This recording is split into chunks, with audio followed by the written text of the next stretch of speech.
Hello, everybody. My name is Brianna, and welcome or welcome back, depending. Um, Today I wanted to talk about a trait of toxic people, negative people, ill-spirited people, dark-natured people, however you want to call it, or however you know it from your experiences, beliefs, upbringing, and you know, relativity or relations, or however you know it, however you can call it, or however you nickname it, or however you label it, right? Because sometimes we just know what we can call it. There can be a term for it, but we don't know that yet, or whatever the case may be. But yeah, so I wanted to talk about toxic people traits, or a toxic person, a trait of a toxic person that is them not wanting to risk embarrassment or shame to their standards because of what they believe is perfection.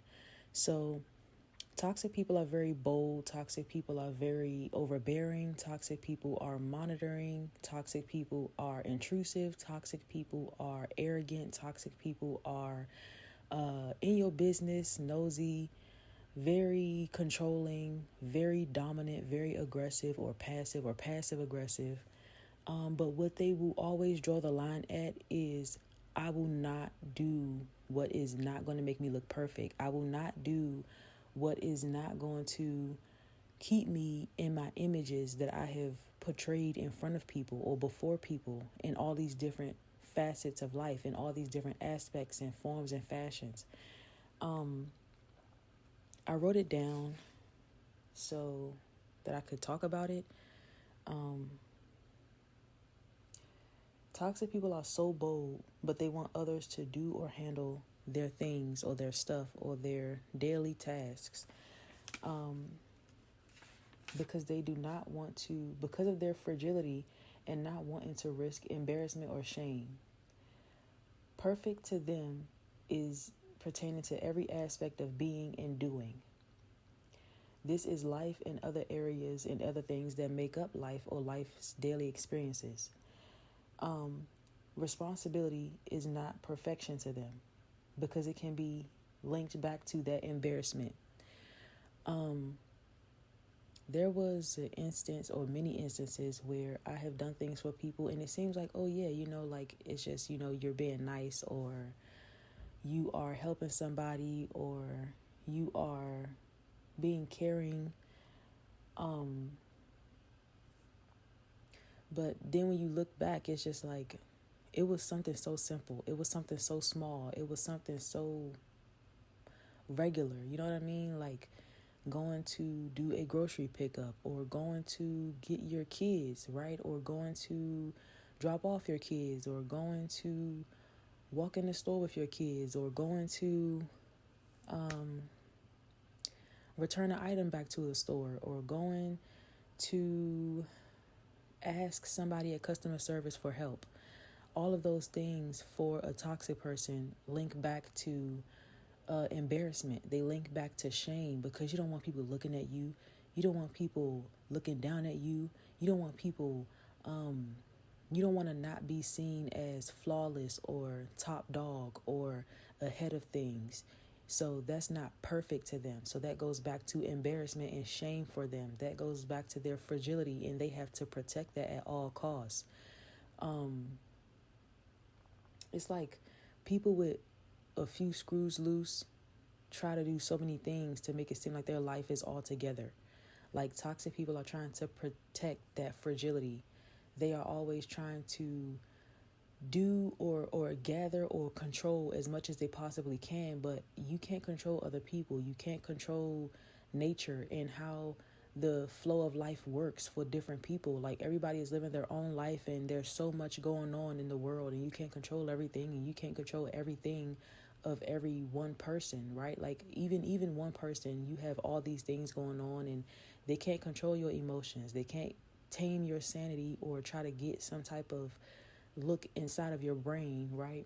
So they always try to project things. They always try to manipulate the environment and try to get people to do this or believe in this or move forward like this, because they always have to make sure that they are protecting themselves first, because you can't fall apart when you are telling people that everything is all together. So yeah, toxic people they are fragile people. That's why they are so aggressive, because like I said, it's, somebody with a few screws loose are always going to try to make it seem like they got their shit together, and they don't. And toxic people, they do the same. That's how they act. That's a toxic person. They try to make it seem like their shit don't stink. They don't got a few screws loose. They are very structured. They are very caring. They are very compassionate. They are very authentic. They are very, smooth sail, but they are very frictious energies. They are very edgy, and they keep people on edge. They are very controlling. They're never curious, right? They're never learning. They're always telling somebody. They're never listening. They're always trying to manipulate somebody. They're never, they're never doing their own thing. They're always watching somebody or trying to manipulate somebody to do things for them, right? And that's what I was, the main thing that I wanted to talk about was, is because like they always try to have these pawns or these soldiers or like these people who, you're going to do this for me, why would I do it when you can do it? And it's like, fill out a form or go to customer service desk. That doesn't make sense. It's something so simple. It's something so small.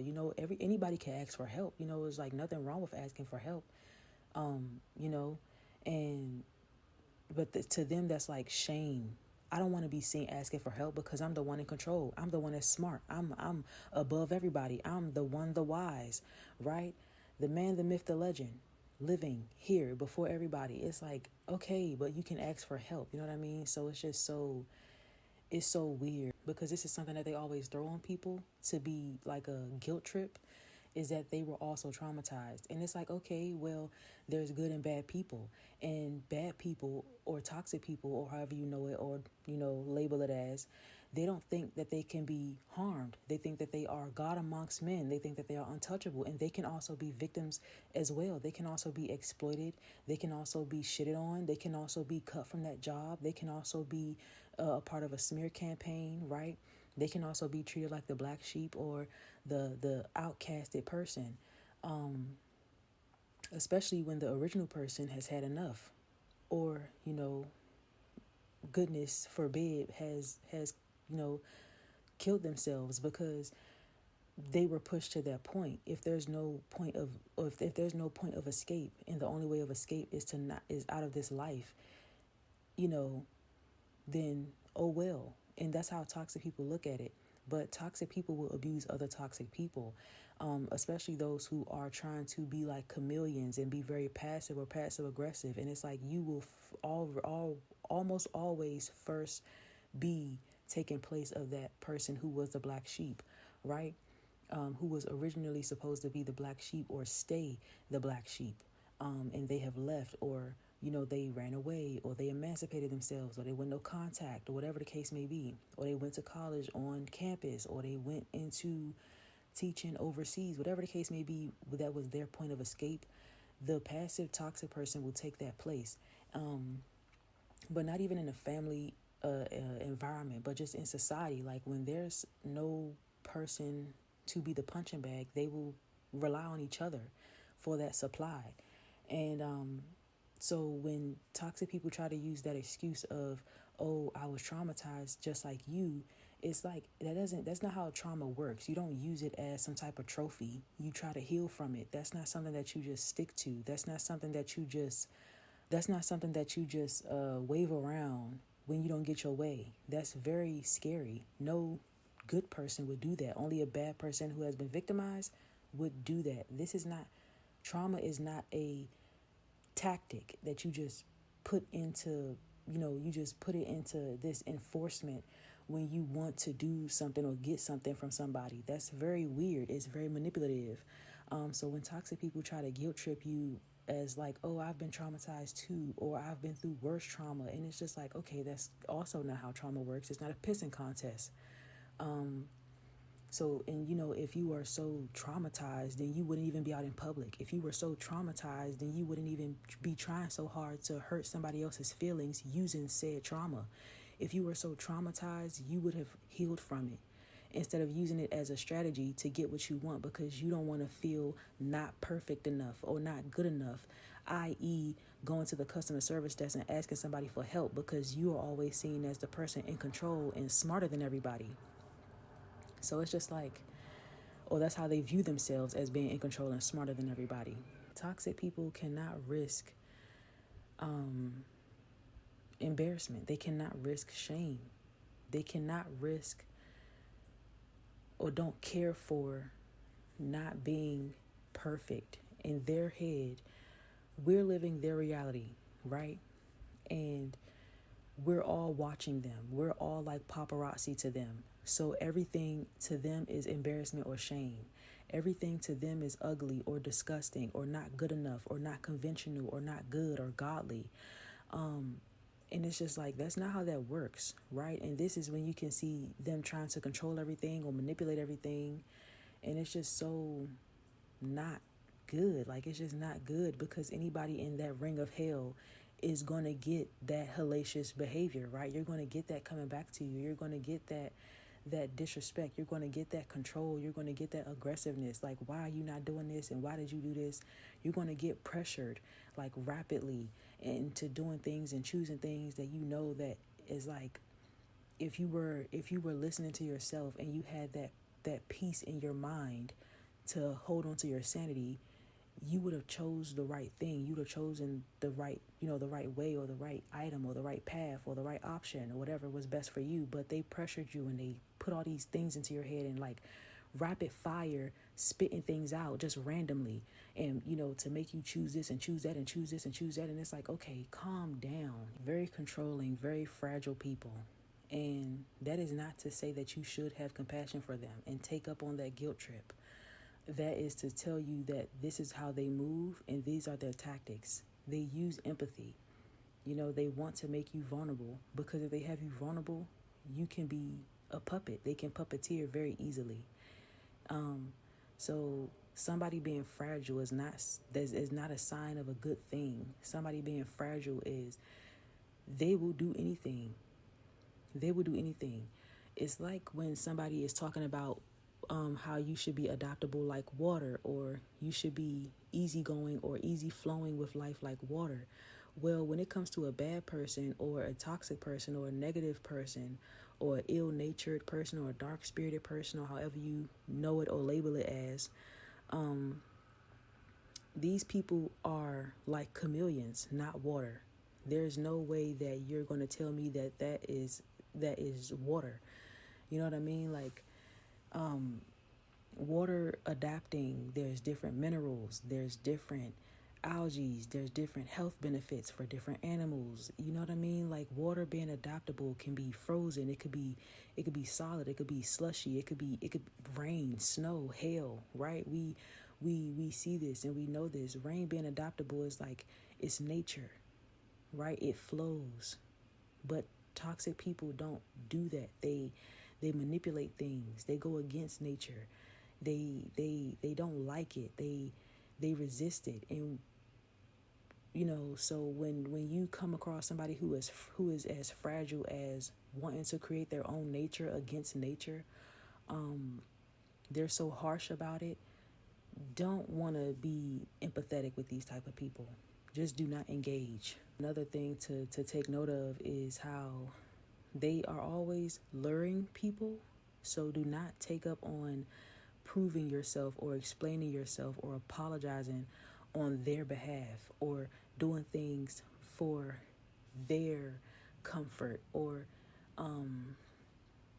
whatever it is that would be only for their appeasement. Because I know that they always try to be like, oh, well, you're not doing this because you're soft or because you're a punk or because you're the one that's fragile and you're the one that's imperfect and you're the one, they always try to project people. They always try to provoke people. They're always baiting people into conflict, and it's a setup, they always are setting the scene, right? So just don't take the bait. Don't be lured into it. Don't take up on any so-called quote unquote offers of help or opportunities, they say, of to prove yourself. Don't take up on it, because it's all crappy. It's all crappy, and it doesn't give you anything. It drains you, and they got you, because all they need is access. It's like all you need is a foot in the door, right? All you need is a shoe in. All you need is a crack in that window, right? And you can maneuver, you can get out, you can get in, you can do whatever you need to do, right?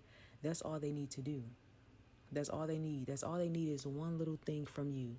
Body language, facial expressions.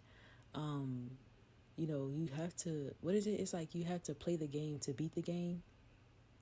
It's like you have to trick them, make them think that you're going along with it, or making them think that, making them think whatever they think. And you know that you are getting out of it. You are moving away from them. You are disengaging. You are not taking part in anything, because they are very emotionless. So you have to be emotionless. And it is very hard, because good people or people who have a heart don't do that. It's so hard. You can't switch it on and off, because that's not who you are. You're not trying to gain anything from people in this world, gain anything over people in this world. So, but it's something that you're going to have to do, especially if it's in your personal environments and social circles, because that is going to be the best way to get away or get out. Because if they know that you have wiggle room, they're really going to get you stuck. They're really going to try to set it in stone that you're not going anywhere, because now you're a good supply for them. So, yeah.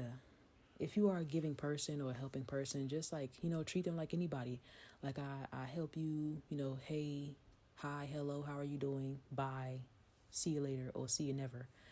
And then go about your day, whatever it is. Like you don't have to stay with them to help them. You don't have to get in a relationship with them to help them. You don't have to come back home to help them. You don't have to come back to the family house to help them. You can literally be like, oh yeah, you need gas money? Cash App it, or send it however you need to send it, or send it through your relative or sibling to that other relative or whatever. Don't be their puppet because they don't want to not feel perfect. Or they can't risk feeling imperfect. So yeah, keep being yourself and keep paying attention and keep being discerning and keep trusting your gut. And it is hard, especially if it's your social circles, or this is your environment, your social or your personal environment or environments, friend, family, work, whatever it is. The things that where you have to be vulnerable, right? It's places that generally when you think of family, when you think of friends, you have to be vulnerable. So. In some workplaces, you are made vulnerable. You are, your personality comes through. Your personal life, tidbits of your personal life come through. And things happen at work. Depending on, especially, that varies depending on what your workspace looks like or what your work environment looks like. But, yeah, yeah. And because toxicity has been normalized worldwide, right? Not just in your family, but in society, you have to always be discerning. And I really hope and pray that we don't have to be continually or thoroughly throughout our lives, that there is some safe space in every aspect of our life, because toxicity does not make up the majority. It's just toxic people are not the majority in numbers. They are the loudest in decibels, if that makes sense. It's like when something creates friction, it doesn't have to be damaging as far as like numbers or like striations or whatever it is, or cracks, whatever it is. When it has friction, it's just the most impactful. You know what I mean? Like, it is a great damn impact, and you cannot risk that. It doesn't matter. It might not look that bad. It might not seem that bad. This person looks a little bit too good, but then there's a such thing as too good to be true. And, it might not be as bad, but it's still bad. It doesn't have to be bad enough. It's bad, period, and that's not good, right? You don't need to be put in a place to withstand bad and then wait till it's bad enough, because it was already bad in the first place. Yeah. Frictious. Yeah, they are very friction people. Like, just on edge, and it's just, yeah. Yeah. I feel like I'm losing my point because I'm about to go into something else, but yeah, don't be somebody's pawn to because they don't want to risk an image, as though we are as though our reality is what is in their head, and we must all be watching them like a personal paparazzi or personal assistants. So don't be nobody's doormat. Don't be nobody's punching bag, personal assistant, or all being yes man. They can do things for themselves. And it's not that they don't know, they don't care. Because when you have put them to their wits' end, they will clearly explain to you all of the ways that they have set you up, all of the ways that you have pissed them off because they knew and you didn't go along with it. And they're tired of acting like they don't know. They're tired of acting clueless, or they're tired of playing dumb because now you actually are clueless or dumbfounded or stupid or whatever they're calling you, right? So, yeah, when they lash out, they will tell you. When they're mad or when they are slightly upset because, their fragility, they will go all out. And there's always a reason to be aggressive with somebody, because there's no fun in giving a fuck. So there's always a reason or an excuse to harm or hate or drive a wedge between somebody or something, whether it's morals, your self-esteem, your friendships, your dreams and aspirations, your self-image, or whatever it is. Because what is natural to them, what is their authenticity, is being toxic. And if they're trying to be the best person, there's nothing that you could put past them that would be bad or worsening or keeping you on edge or walking on eggshells, because just when you think it can't get any worse, it gets worse. So yeah, I think I'm going to end it here. There's some background noise and conversations that are getting excitable. So yeah, I'm going to finish here, and I hope that you all are keen on this, or that this helps somebody, and know that you're not alone. And even if you don't have a word for it, we're all on the right track of knowing that we are going through something that is not right, or these people are not right or not good. You are not responsible for their being human, because they want to look at everything in every aspect or every act or gesture of being human as imperfect, because they're always needing to be perfect, like a ballerina, or like they are in front of, paparazzi, and we are the paparazzi, or whatever the image is. So yeah, you don't need to be anybody's yes man, and let them do it themselves. And if they want to sit and whine and take all day, let them take all day. But you got your shit together. And if they want to drag their feet, they can drag their feet, and they could drive themselves into hell. But let you do what you need to do, and let them be independent. Let them be themselves, and let them show who they truly are, because that's what they don't want to risk. So yeah, you are not nobody's security blanket or PR or management team, because they're not a celebrity, and this is not life. This is not everybody's life, trying to tend to a toxic person. So yeah, let them be responsible for themselves. Let them be them, because they show that time and time again. But then when it comes to things of taking action, they put it on others. They put it on you. They put it on their children. They put it on their grandparents. They put it on anybody, regardless of what they're going through, right? Because you have to accommodate them and their needs, because they want to be happy and they want to be stress-free. And their comfort is afforded off of you and what you do for them. So, yeah, I'm done. Now I'm done. I'll say I'm done. And, yeah, I hope you all are well and that you take care. And if you are into the moon and the stars, today is a full moon and a partial lunar eclipse in Pisces. So, emotions, intuition, good vibes, and opportunities. All those things come up. But, yeah, I will say my goodbyes or see you later. And yeah, be well and take care.